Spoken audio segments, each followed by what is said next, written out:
left. Close door, close door.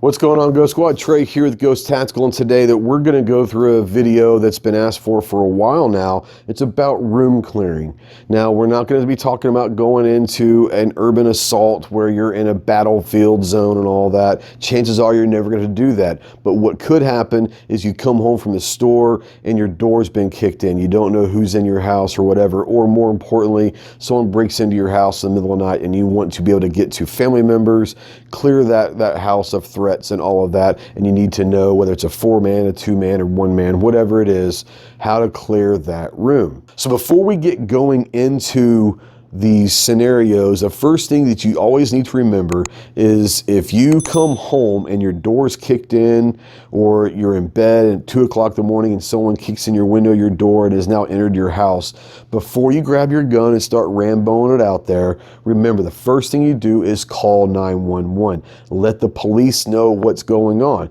Now, some of you might be 2 minutes from the police, somebody might be 20 minutes from the police. In that situation, now we're going to start moving into phase 2, which is getting to my loved ones, getting to whoever else in the house that I've got to get to safety and all that. We're not necessarily trying to end threats, okay? We're trying to get an objective to safety. If a threat pops itself out and then becomes an imminent threat of danger or death to your family, yourself or your family, then you end that threat. But the objective should be to get whoever you need to be safe back to you. If a threat pops itself out, take care of that threat. But ultimately, that's not what we're looking for. We're trying to clear rooms, not to eliminate everyone in that house. We're clearing rooms to get to an objective, to get to a loved one, to get to a family member or whatever, to get them to safety. So always remember that as well. So what we did is a bunch of my buddies that we shoot with all the time and train with all the time, we call ourselves a Tier 9 operators, and that's kind of a little fun thing we call ourselves. But what we do is we go out and train and we work on stuff together and tactics and team movements and all that. So we decided to show you guys a 4-man and a 2-man room clearing scenario.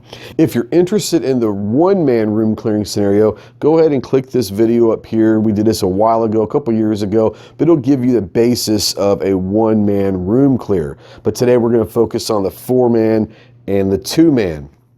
So we're going to kick it off with the 4-man room clear. Now, before we get going, we need to understand that each person in a 4-man fire team has responsibilities. Now, you have to know all of those jobs because those numbers and who's entering first and all that, it could get mixed up while you're moving through a building or a house. So you need to know everyone's job. But ultimately, the first thing that's important is the 1-man, or you might hear it called the point. It's either the 1 or the point. Depends on who you talk to. I like to call it the 1. But when I was a 19-year-old POC, get to my first unit overseas, I was low man on the totem pole. So what do they do? Of course, they threw me at the point. So I was the 1-man, and I enjoyed it. Now, it's nerve-wracking because you're the guinea pig. The great thing about it is very rarely are you wrong as far as your movements because the rest of the team go off where you go left or you go right. So it's up to you to figure out which way is left or right. Honestly, I like to find the path of least resistance, go that way and let everyone else take the hard road and do something else. But that's just the way it is. The bad thing about it is once again, you are the guinea pig. You're the first one through the door.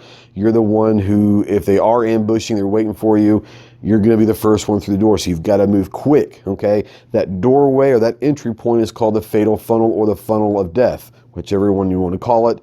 There's 2 different ways you can call it, but it means the same thing. You want to get out of that doorway or that entry point as quickly as possible, okay? So you're moving fast, everyone's on each one's 6, you're moving in, moving out. Get out of that funnel as quickly as you can because that's where they're going to be engaging. So you get through that and you start methodically as a team clearing that room. So let's go through that 4-person fire team room clearing. So as you can see here, we've got everyone lined up 1, 2, 3, and 4. The 4-person is before we enter that room, We're going to check our 6, make sure no one's behind us. We're all going to grab shoulders, let the person in front of you know that I'm ready. Once the 2-man grabs the front, the 1-man's shoulder squeezes, it lets him know, hey, when you're ready, we can go. It doesn't mean go right away. It's just when you're ready, we're ready. So that 1 man takes whatever time he wants to figure out what he's going to do, and he enters, goes left or right. And then if he goes left, the 2 goes right, the 3 goes left, and the 4 goes, so it's going to be boom, boom, boom, boom. 3 goes with 1, 4 goes with 2. And at that point, as a team, they're going to move up and clear that room. Okay, once they get that room clear, they're going to yell clear, clear left, clear right, whatever, and all that. Then they're going to identify whether there's a door or a hallway that they're going to have to move to next. So whoever sees that first and say, hey, doorway right, or hallway right, or doorway left. Whoever's on the side of that doorway or that hallway is going to stop short of that barrier. Once again, we don't want to cross that barrier if we don't have to. So what we're going to talk about here is a doorway on the side. They're going to call out doorway right. Everyone kind of stops at that point. They've already cleared their room. They reassemble and stack on that new doorway. There's different ways of doing that. We're not going to go into a whole lot of movements, but needless to say, the new 1-man is going to be different than it was in the original room in this scenario. So that's why you have to know each individual's role. Once you get through that next door, you're going to clear that next area and you move to the next room. And as a team, you methodically and slowly clear that entire space until you get to your checkpoint or your objective. Okay, that's how a 4-person fire team works. You might have someone at all times covering the 6 just to make sure that no one's coming in from behind. Once again, how you guys decide to do that is probably going to be how it needs to work, but that's with communication and that's with practice. The next scenario we're going to talk about is a 2-man room clearing. Now, there are a lot of different ways and objectives and tactics to use in a 2-man team. We're going to talk about 2 of them. We're going to talk about a 2-man assault and a 1-man assault, 1 cover. Okay, now there are different terms for that, but we're going to call it those right now for layman's terms to make everyone understand. The first one is going to be a 2-man assault, which means that 1 and 2 are together. Every room, every closet, every bathroom, everywhere they go, they're going to go assault together and clear that as a team together. So what we're going to talk about here is, once again, the 1 and 2 are going to set up. They're going to come in through that door. They're going to split. They're going to make sure that room is now covered and cleared. And they realize, hey, there's a doorway on the side over here. So they're going to call out, hey, doorway right or hallway left. Once again, if that's a doorway that's closed, then the person on the side of that doorway is going to stop short of that doorway. Once again, do not get in that funnel. So you're going to stop short of that doorway here. And the second person is going to then move across the room to the other side of the doorway. Figure out where the hinges are. Is it going to open towards you or away from you? What side is the doorknob on? Okay, so you have to figure out what's the best way to open it. If it opens towards you, then the person opposite side of the doorknob will open it towards themselves while the other guy goes in. If it opens away from you, then the person who's on the side of the doorknob will then open it and they go in. Once again, the 1 and 2 could switch every single time you enter a room. But in the 2-man assault, they're both going to enter that room or that space and clear it together. That's the basis of a 2-man assault room clearing team. Now, the second one is going to be 1-man assault and 1 cover. Now, when you first initially enter that building or that room or that space, it's always going to be an assault because you're going to have to get to that initial space, clear that initial space, make sure everything's good to go. Then once again, you see doorway right, hallway left. Okay, if it's a doorway, we already talked about that. If it's going to be a hallway and you have a 1-man assault and 1 cover, then what's going to happen is the person that's on the side of that hallway is going to call out hallway. Once again, stop short of that funnel. The person on the opposite side will then slowly creep and try to slice that pie down that hallway. Check for initial threats. Make sure that person is okay to go ahead and enter that space or that room. I don't see anything. Hey, hallway clear. Moving. So the person goes in and assaults. The cover guy does not follow at this point. He stays out, is covering that hallway, going back to that initial door because you don't know if someone's going to come behind you from that initial entry point. So you're going here hallway, you're going back to door, you're just scanning. You're just covering, make sure that that guy can get in the room, do his clearing while you're covering his 6. He's going to let you know, hey, room clear. And at that point, I move, or that second guy moves towards the other person. They reassemble, find the next doorway, the next hallway, the next closet, whatever it might be, until you get to your objective. So basically what's going to happen is it's going to be one person assaulting each room with another covering the boundaries around them. Okay, this might be worthwhile to learn if it's one of those scenarios where your wife or your kid or whoever is in the house doesn't necessarily feel comfortable clearing a room, but they feel comfortable they can cover you. Then you go do your thing while they're covering your 6. If everyone in that room feels comfortable assaulting, it's probably easier to go in that 2-man assault. But as you clear a room, you're always going to kind of scan back and cover your 6 anyways. So it just depends on your availability, the comfortability of each person and what they can do, what they can't do. Ultimately, it comes down to practicing though, guys. And if you're going to do this, I suggest you do this as a family, whether it's a 4-person, a 2-person, 1-person, whoever is going to be involved in this clearing scenario need to practice just like a fire drill. And I would say at least once a month. I try to clear my house myself about once a week. I know that I'm going to be a 1-person room clearing unless my daughter's at home for the weekend or whatever. She's good to go. She can help me, the 2-person. But most of the time, it's just me and my wife. My mom lives with us downstairs.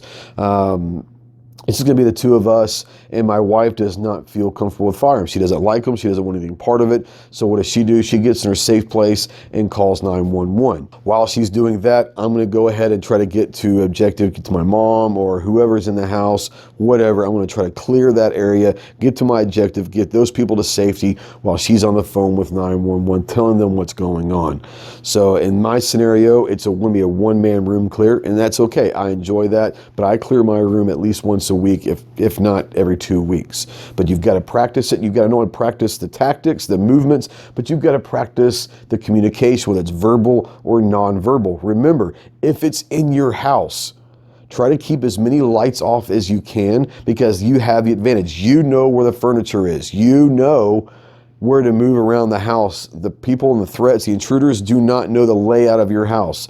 They're there to snatch and grab something or whatever, but they don't know where the hiding spots are. They don't know where the furniture might be. So keep the lights off if you can. You might have a light to identify threats, identify friends or whatever, but you want to keep the lights off to give you the best tactical advantage as you can, as long as you can. Now, another side of this is the communication. I suggest that you and your family, everyone in the house, have safe words or have codes to where you can call out something to identify as a friend or foe. You might call out something and there's a specific way to answer that to let you know that, hey, it's me, I'm a friend, or whatever. If you don't get that answer or they don't answer at all, then you typically know that that's a foe or that's a threat. And at that point, you can move accordingly to what the answer is or the non-answer is. So always practice those things as well. That's just part of home security, is having code words, having challenge calls, whatever you want to call them, to make sure that you know whether it's a friend or foe. That you hear someone moving, who is that? Are they supposed to be in this house or not? If you're supposed to be here, then you should know how to answer this question, this challenge. That might be something that people don't think about. That needs to be part of your home security plan as well. So guys, I hope this helps. I know that this has not been most in-depth, but we're not trying to get you guys to be, a Marine Corps fire team or Ranger or Berets or SEAL team or whatever. We're not trying to get you to that level. We're trying to get you the basic fundamentals of moving as a team. What I suggest you guys do is, if your family or you want to, or whoever it is, go take a training class on CQB tactics. They can really get you in depth and all that. But if you want to start the basics and learning the fundamentals of room clearing, whether it's a 4-man, 2-man, or 1-man, this might help you a little bit, okay? So understand communication, understand team movements, understand that you've got to take it slow. If you have a 4-person team, it's going to move much faster because you have 4 people clearing a room. I'm not saying take it fast, I'm saying it's going to move faster. Everything should be methodically slow, okay? If you have a 2-man team, it's going to take twice as long because you have half the number of people that are able to clear each objective or each room. So take your time, don't rush into this. Make sure that you're clearing every single inch of that area before you call clear. Don't just try to get from point A to point B as fast as you can. You've got to take your time and do it the right way. So guys, I hope this helps. Get out to the range, be more proficient, get some training, go take a CQB class. There's a lot of great ones out there. Most importantly, practice, practice, practice. We'll see you soon. Semper Fi.